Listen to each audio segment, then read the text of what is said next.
کہ آج کے دن کے اندر اس کی تمام تر مصروفیات نے اس کے علم میں کتنا اضافہ کر دیا، اس کی مہارت میں کتنا اضافہ کیا، اس کو زندگی کا جو مقصد ہے اس کے اندر کتنا اس کے قریب کر دیا، وغیرہ وغیرہ۔ دیکھنے والی چیز اصل میں یہ ہے۔ تو آج کے دور کا جو المیہ ہے نا، اس کتاب کا یہ کہنا ہے وہ وقت کی کمی نہیں ہے، وقت تو وہی 24 گھنٹے ہیں جو ہمارے بڑوں کے پاس بھی ہوتے تھے۔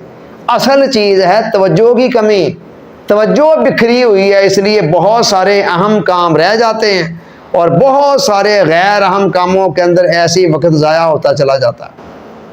آپ کو یاد ہوگا کہ ہم اس سے پہلے 9 کتابیں اب تک ڈسکس کر چکے ہیں بک سمری سیریز کے اندر، آج یہ 10ویں کتاب ہے۔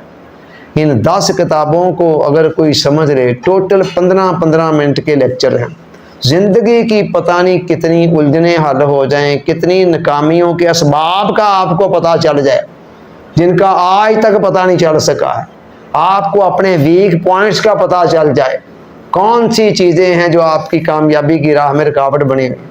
تو یہ 10 کتابوں کے اندر زندگی کی بہت ساری وزڈم ہے جو آ گئی، اور پھر قرآن و حدیث کی روشنی میں، اسلامک وزڈم کی روشنی میں۔ اچھا، بطور خاص میں نے بتایا تھا کہ پچھلی 3 کتابیں جو ہیں وہ، اور یہ چوتھی کتاب، یہ تو باقاعدہ مل کر ایک چین بن رہی ہے پوری۔ پچھلی 3 کتابیں جو ہم نے ڈسکس کی، ان میں سے پہلی کیا تھی؟ اسینشلزم۔ اس نے ہمیں بتایا کہ زندگی کے اندر ہر کام کو ضروری نہیں ہوتا ہے، کچھ ضروری ہوتے ہیں، کچھ غیر ضروری، کچھ اہم ہوتے ہیں، کچھ غیر اہم ہوتے ہیں۔ ایسے ہی بلا سوچا سمجھے ہر کام کو نہ کرنا شروع کر دیں، دیکھیں کہ واقعی اہم کام کون سے ہیں۔ چونکہ وقت آپ کے پاس کم ہے، لمیٹڈ ہے، تو لہٰذا ہر کام کو کرنا شروع کر دیں گے تو بہت سارے اہم رہ جائیں۔ اس کے بعد 80-20 رول آئی، اس نے یہ بتایا کہ جو اہم کام ہے نا، فرض کریں ٹوٹل 100 کام ہے نا، تو 100 کاموں کے اندر اصل میں اہم 20 ہی ہوں گے، باقی 80 ایسے ہیں جو کم اہم ہیں، کچھ غیر اہم ہیں، ان کے بھی آگے مختلف درجے ہو سکتے ہیں، لیکن موسٹ امپورٹنٹ جو ہے نا وہ 80 ہوں گے، یا زیادہ امپورٹنٹ جو ہیں وہ 20 ہوں گے۔ اچھا، اس کے بعد اگلی کتاب آئی دی ون تھنگ۔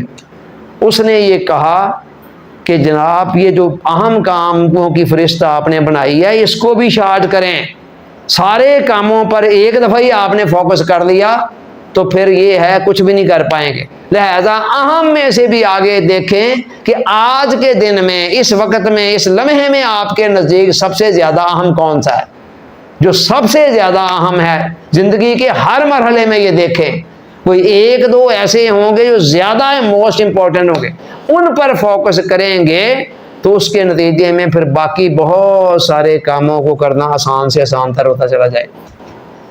تو ان 3 کتابوں نے ہمیں یہ بتایا۔ اب چوتھی کتاب کیا بتا رہی؟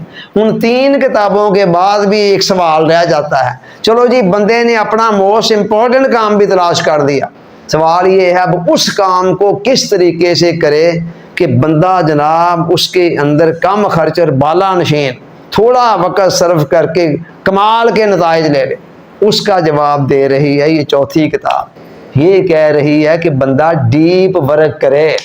ڈیپ سمجھتے ہیں آپ انگریزی میں گہرا، ورک میں نے کام، یعنی کام کرے گہری توجہ کے ساتھ۔ اس کتاب کے اندر 2 حصے ہیں مینلی۔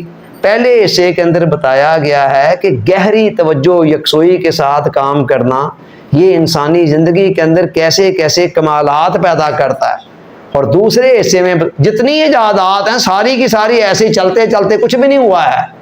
کئی دن نیوٹن سے پوچھیں، وہ سوچتا رہتا تھا ایک ہی مسئلے پر، کھانا پینا اسے بھولا ہوتا تھا، اور انبار لگا ہوا ہے کہ لائن لگی ہوئی ہے موجودوں کی اور بڑے بڑے مصنفوں کی کہ وہ کس طرح اپنی دنیا کے اندر گم ہوتے تھے، دنیا جہان سے بے خبر ہو کر، اور پھر جا کر کوئی ایسے کارنامے مارتے وجود میں آتے تھے جن پر آج دنیا رشک کرتی ہے۔ تو دوسرے حصے کے اندر پھر وہ کچھ رول بتاتا ہے کہ جو ڈیپ ورک کے لیے بہت ضروری ہے۔ 4 رول ہیں ٹوٹل۔ نمبر 1 تو یہی کہ گہرائی کے اندر جا کر کام کرو، اور نمبر 2 کیا کہتا؟ بوریت کو برداشت کرنا سیکھو۔ بوریت، وہی بوریت، 2 منٹ کہیں ہمیں انتظار کرنا پڑے تو ہم کیا کرتے؟ 1 منٹ میں موبائل نکالتے چیک کرنا شروع کر دیتے ہیں۔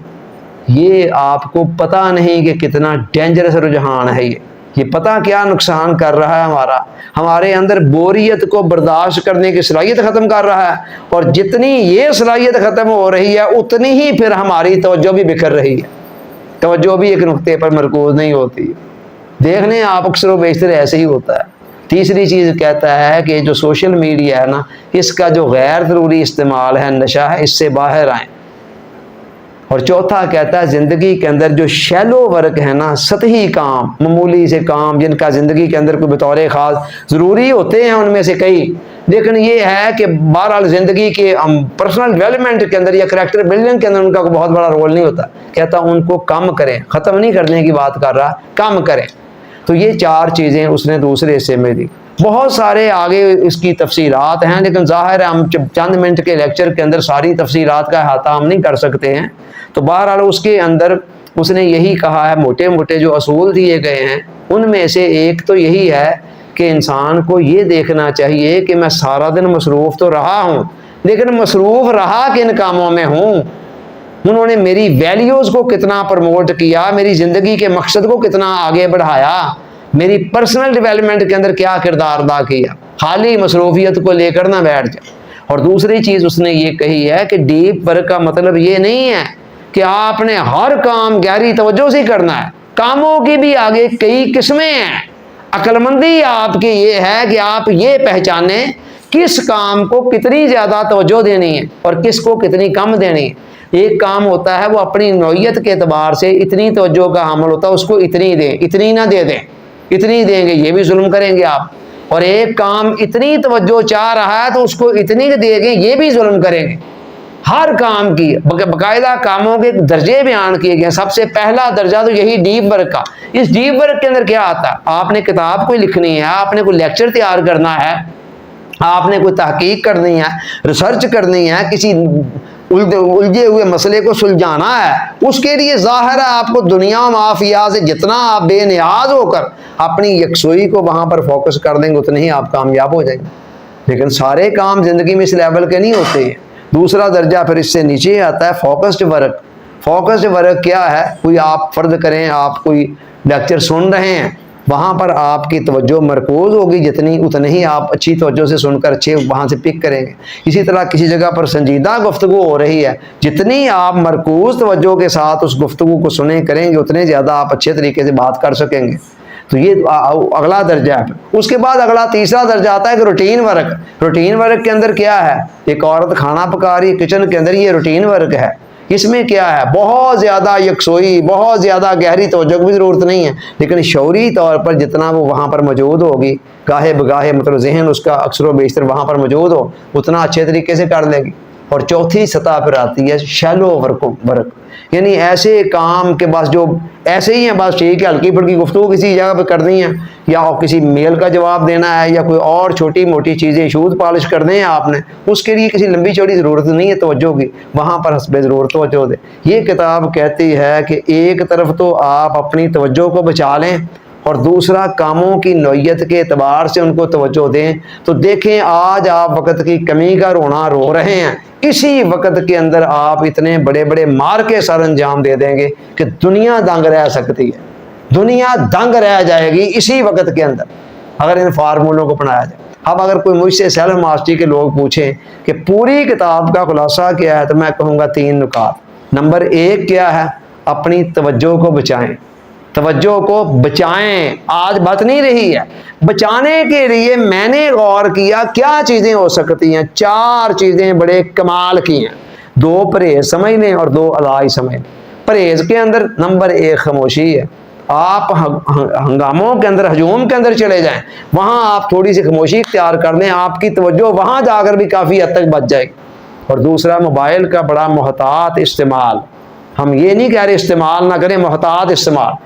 یہ 2 چیزوں پر جتنا آپ فوکس کر دیں گے یہ پرہیز کے درجے میں، اور 2 چیزیں آگے علاج کے درجے میں ہیں، ان کے اندر ایک اقامت صلاۃ ہے۔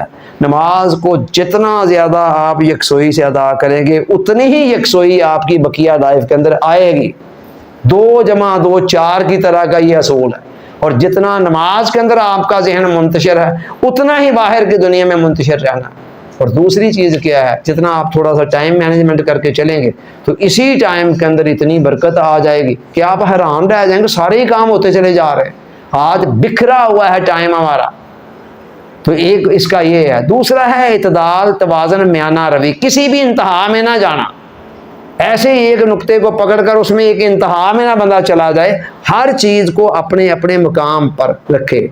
عربی زبان کے اندر عدل کی ڈیفینیشن یہ کہ العدل وضع الشیء فی محلہ ہی، عدل یہ ہے، انصاف یہ ہے کہ ہر چیز کا جو مقام ہے اس کو اس کے رکھے۔ ایک چیز اتنی توجہ کی مستحق ہے اس کو اتنی دے دے، کوئی اتنی کی مستحق ہے اس کو اتنی دے دے، کسی کے ساتھ بھی ظلم نہ کرے، نہ کمی نہ بیشی۔ تو یہ چیزیں ہیں، اگر انسان ان کو سمجھ لیتا ہے تو پتہ نہیں کہاں سے کہاں پہنچ جاتا ہے۔ Thank you very much.